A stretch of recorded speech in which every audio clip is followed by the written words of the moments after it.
Hello everyone, my name is Denise. Sorry for the long absence. I was very busy with many things. I had my choice theory certification a week which I passed. So now I'm officially choice theory certified, and I also went for a series of psychodrama courses over this last few weeks. So there wasn't much time to make any videos. So I apologize for that. Today's video also is going to be quite short. It is the fruit of some months of thinking. As you guys know, I just had my 36th birthday last year October, moving progressively towards 37. So as a woman in this modern world, I admit that I'm quite superficial and I chased after a certain standard or worldly beauty. So I've been struggling with that, and so today's video is going to be short, but it's talking about this concept of aging anxiety. Okay, so I'm going to just begin with a Bible verse from Jeremiah 1:1. The word of Yahweh was addressed to me, saying, Before I formed you in the womb, I knew you. Before you came to birth, I consecrated you. I have appointed you as prophet to the nations. Okay, so this is a very powerful verse. It means that before our bodies were formed, we already existed. Our soul, the plan for our being already existed, and God creates us moment to moment. Okay, I'll repeat that. God creates us moment to moment. So it is not like for example, a clockmaker makes a clock and then lets it run by itself, right? God doesn't do it. We are created moment to moment. I think it was Thomas Aquinas who said that it's like a song that's being sung. It's being created moment to moment. So are we. Even as a fetus, we are precious to God. Even before we were like an embryo, we are already precious to God. Okay, see, before you came to birth, I consecrated you. Huh? And then when we are born, when we are like 1 day old, we were beautiful in the eyes of God. When I was 5 years old, I was beautiful in the eyes of God. When I was 10, I was beautiful in the eyes of God.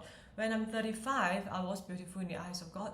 Now that I'm 36, I am beautiful in the eyes of God.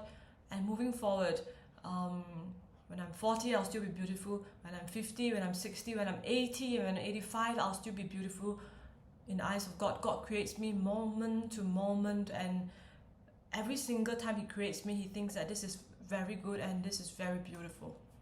I don't have to do any Botox to alter my face. Like I'm 36, I want to look like I'm 26, 10 years younger. Or when I'm 60, I look like I'm 50. Because that is contrary to the will of God. God does not want me to look that way and He'll be sad. I think it was St. Catherine of Siena. I think she said a quote, a very beautiful quote, said, don't do anything to your face, don't mess with your face or yourself, because God will be sad. It's beautifully written, because it shows that God is your creator, not yourself. You're not going to create yourself. It's not your plastic surgeon or your beautician. It is God. God creates you and you're beautiful. And I feel that the modern day concept of beauty, like those that are advertised, just to take a walk through a mall or look at some online ads, and you realize that there is a concept of beauty which is a young, beautiful, flawless face with no aging spots, no wrinkles, no maybe sometimes there are freckles, but most of the time just a flawless white face, right?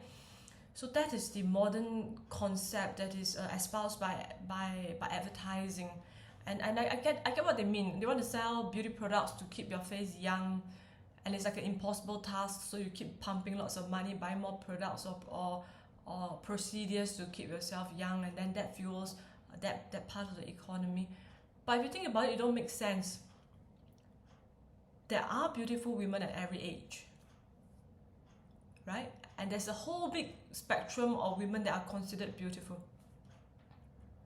So why are we like striving so hard to conform to that specific form of young, flawless face kind of beauty? Okay, so I can't remember where I read this from, but some really wise person said this: as you age, if you want to age gracefully, don't mess with your face. Just age gracefully and you look beautiful at 60, you look beautiful at 70. So I was watching this video. I will link it at the end of today's video. I was watching this video by Bishop Robert Barron talking about beauty. I think he was quoting a definition. I can't remember, it's from Thomas Aquinas or St. Augustine, like 3 criterion for beauty: wholeness, harmony, and radiance. So beauty is an objective thing. Okay, so I'm not trying to say that beauty, you define what beauty is. No, no, no. Beauty is objective. Beauty comprises of wholeness, of harmony, and of radiance, brightness, radiance, luminosity. And you can embody that kind of beauty at any age. It just changes. Alright? Okay, so there was a period of time I was quite into this thing called color draping. Behind my walls, like light blue, I like to wear a kind of periwinkle blue color. Even this grey tends to bring out my skin tone. I learned all that from color draping. It's a kind of personal grooming thing. So there's a time I was very obsessed with that, and I thought that that will enhance my beauty. And I became quite superficial for a time. Then I realized that while this superficial layer of beauty is good, it's attractive and all that, there must be something deeper inside that really exemplifies this wholeness, this harmony, and this radiance. I mean, if you have any question, you just look at maybe a portrait of Mother Teresa. That's a really beautiful woman there, right? Though she has a lot of wrinkles and all that. She's got those deformed feet from walking around the slums all day long, but she's still essentially a very beautiful person because she's got this wholeness of being, this harmony in her character, and this radiance on her face, this joy that can only be a gift of the Holy Spirit.